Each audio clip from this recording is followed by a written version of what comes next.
I am an old man yelling at a cloud. I, of course, complain about officiating and rules analysts and everything. I think that hockey has been ruined more than any other sport for replay. Hockey has destroyed its product with replay, is what I think about it. And it doesn't have to be specific to that goaltender interference call.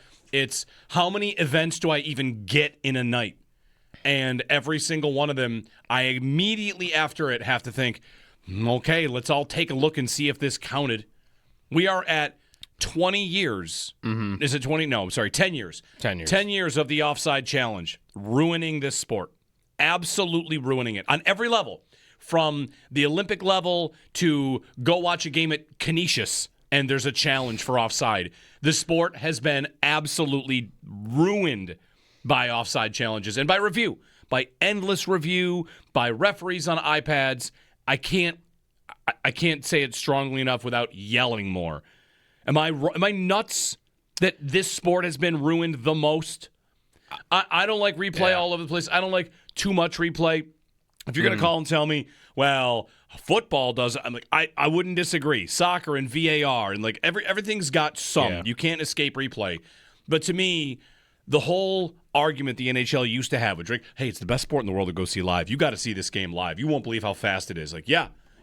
And then you get there and you'll see something amazing and you have to wait for officials to tell you if it counted. Mm. It has been ruined. It's bad. It's worse than football. I would definitely give you that.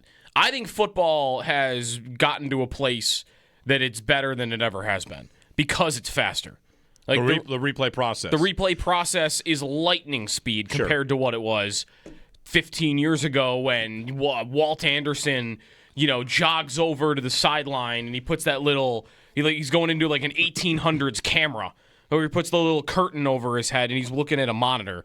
It's way faster than it ever has been. So I'm okay with it on football. It's faster, but it's also more frequent, maybe more frequent, less transparent, and also it's shady.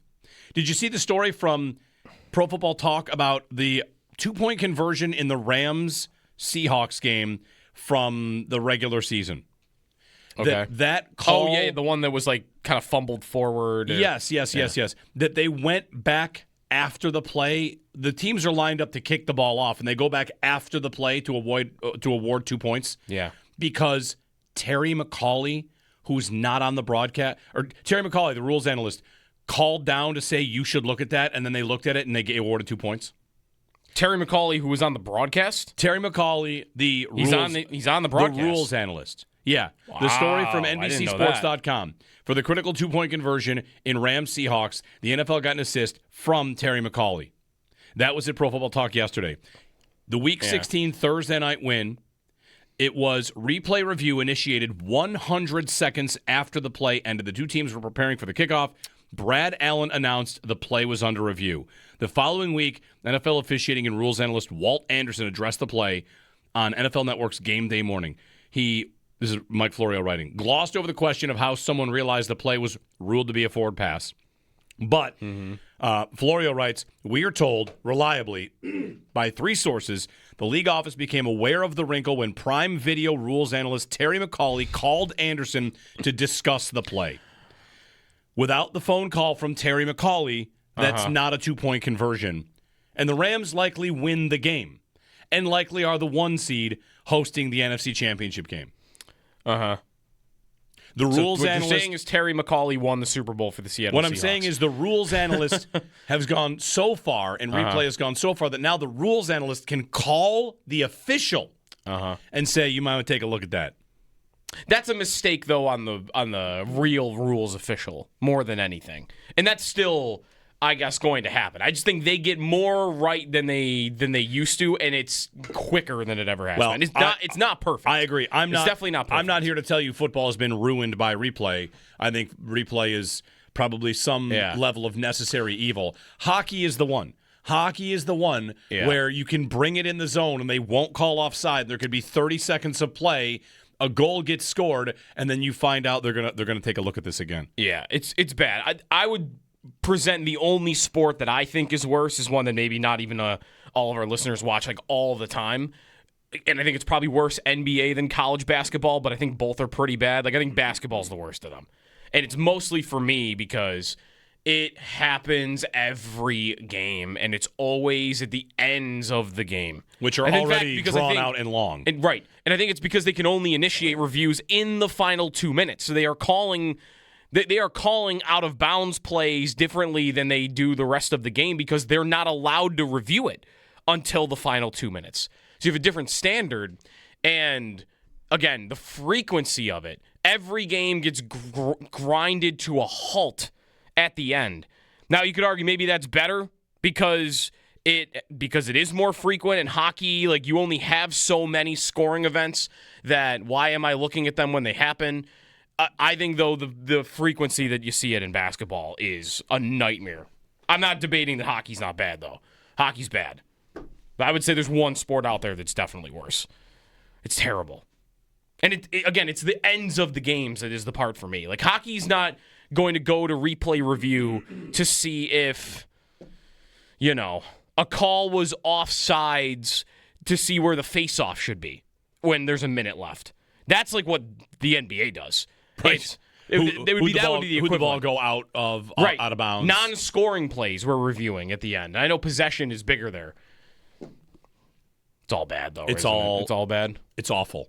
And last night, I don't have a problem with it in football. Like, I think they are going to get better at it, but the other sports, I have a bigger problem with. I tend to agree. Football, I have accepted it as kind of always part of my life. And I guess maybe you dislike the VAR in soccer more than I do. I'm over VAR. It's fine. It's fast. It seems to often get the call right. It's fast. Maybe that's my thing. My thing is just, I don't even really care if you review it. Just be quick about it.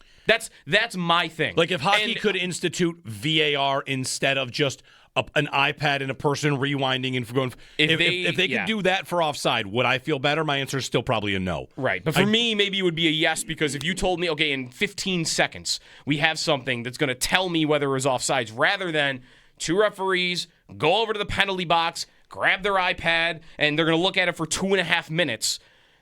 That to me is the bad part. The NBA referees, the college basketball referees, they walk over to the scorer's table. They take the computer monitors, they flip them around for them. They turn on the computer. Ref grabs the mouse. Now he's looking at the play, and that takes 2 minutes. If you told me I had a system where all of that takes 15 seconds because it's VAR or it's automated or someone upstairs is already halfway through looking at it, I would be more okay with it. Yeah. 803-0550 if you want to chime in. All right, coming up today, we'll get some calls in here. Paul Hamilton at 7 o'clock to recap Team USA's win over Latvia. Tage scored a sick goal. Yes, he did. And maybe we want to have a little circle of trust conversation of what it might have been like to watch Tage and Eichel on the same team. Both while they were good. Well, I was going to say Tage wasn't good with just a little circle of trust conversation there. Paul at 7, Dave Buchanan at 8:30. I had someone write to me, Daytona 500, lots going on in NASCAR. You should have Dave Buchanan in. And I thought, good idea. So we're going to have Dave Buchanan at 8:30. And then at 9 o'clock, Brad Ryder will be in studio to pop in. You may have seen that next week, filling the 1 to 3 spot, we'll have Brad and Tim Graham for a couple of weeks. Mm-hmm. At least all next week, it's Brad and Tim Graham. You may remember Brad. You may not. It's been a long time, but he's going to come in, and he's going to basically recap the last 18 years in 10 days. That's his plan.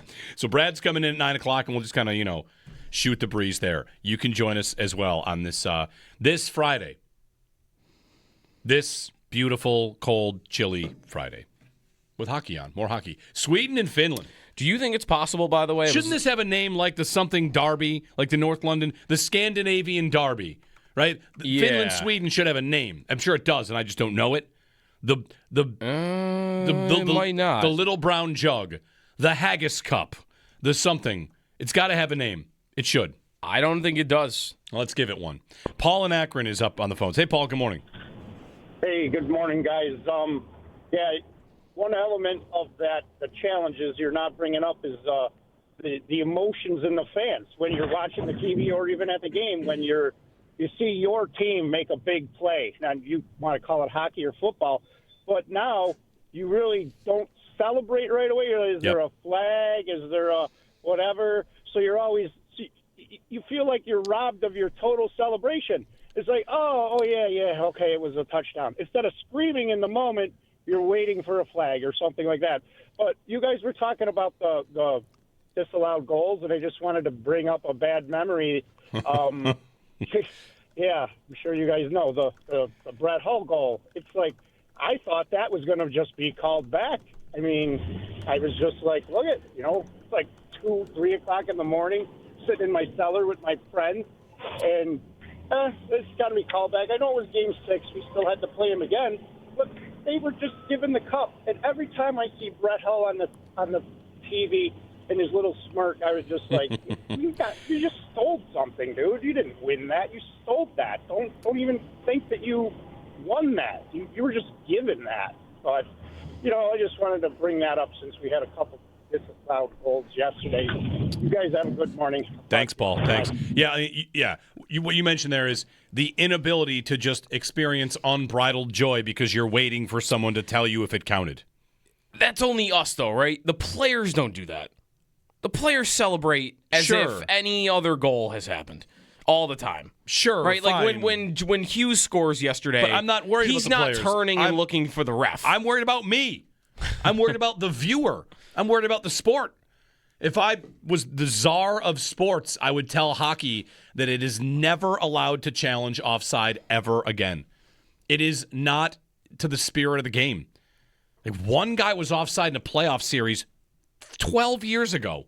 Mm-hmm. And because of that, it's just like we've ruined the flow of these games. And even at the Olympic level, I mean, I know I'm just complaining, and I just complain on the air a lot, which is, that's how this goes sometimes. I just can't get over how you could somehow, I'm able to suspend disbelief and just really get into a game in the moment, and U.S. goes up 2-0. It's like, let's go. Oh, that's right. There's going to be a replay. And immediately, I want to turn games off. That's where I get to. I'm like, I don't want to watch this sport. It's so bad. Anyway, I think it's been ruined by the most. Baseball's quick-ish, right? Are they quick? They do replay, but what's baseball going to look at? A tag or a... there are fewer subjective things. That's true, but like when they were looking at like whether a ball was foul or if it the World Series play that actually I think would have decided the World Series. Didn't they review a play that the Blue Jays would have won on? The tag at the plate. Not the tag at the plate. Yes. There was a review of whether the catcher's foot came off home. Yes. And that took a long time to review, but I mean, again, they might have taken extra time than normal because they knew this play decides who wins the World Series. That's another example, though, of how it's so terrible. Imagine he's ruled to be home, safe, and they win the World Series. And how do you find out? You find out by waiting for someone to watch a monitor and to tell you that it happened. It's just brutal. 803-0550. You want a crazy stat from yesterday? Sure. All the crossover from U.S. development program, all their time with the Sabres. Yesterday was the first time that Jack Eichel ever assisted on a Tage Thompson goal. That was the first time that ever happened. At any level? At any level. Now, Thompson, as I looked up, how many goals do you think he scored while Eichel was on the team? 6. In 3 years, he scored 15. Okay. So there weren't many opportunities. I'm not sure they ever played on the same line, but that was the first time that Eichel ever assisted on a goal by him. I found myself wondering what the conversation is about, like what their relationship might have been like when they were teammates. You've got plenty of former Sabres and teammates at that time that did not think Eichel was a terrible teammate. Tage might have been one that thought he was. Who knows? I just wonder if, does Jack think like, hey, you guys got to go in there? That's cool, right? He could sit there and, take a shot at a crowd not being allowed 2 or 3 years ago, but does he look at it now and say, like, good for the people there? Like, they were always nice to me. Wasn't there a story about the All-Star game last year where Dahlin and Eichel were at a bar or whatever, and someone sent shots over to somebody, and, like, we're joking around about it? I don't know. Felt like Dahlin and Eichel were still friendly about it. Yeah. I don't know about Tage. They're on the same team now. So yes, they are. I'd imagine Olympic Village, years have passed if there was any. And remember, Thompson wasn't even here the whole time. That's right. He was here that first year where they went on the 10-game win streak. And then, if you remember in Thompson's career arc, he went to Rochester. Yeah, he was going to rehab a shoulder injury? No, I think just to go. Like, he had just been demoted because he had played so poorly that year. Then he played so well in Rochester, he got called up, and the first game up, he got injured and was out for the year. So that was kind of it from there. So they missed maybe like a full season or season and a half that they could have played together. Yeah. So 803-0550 and 1-888-550-2550. Jeremy and Joe, good morning. The chat's open for you. You can jump in the YouTube chat. It's 1-0 if you'd Finland. Like. 1-0 Finland. I've decided that Finland wins the jersey contest. The jerseys go hard. Blue's a little dark. It is dark, but it's blue and purple. And like the lion. The crest is why they win. It's a giant lion holding a sword. Like that wins. Your crest wins. Did you see the lion on the... There's another team with a lion on That's it. right. It's Denmark? Denmark has a big lion, a red, white, and black. That's cool, too. Yep. You know, Latvia could use like a jersey makeover. A little drab. Yeah, France didn't look ready for it. No, right. They just got some lines. Considering the fashion, in France, you'd think that France's jerseys would be a little better. But Finland wins. Finland's got the best. Sweden's got You like it more than Slovakia?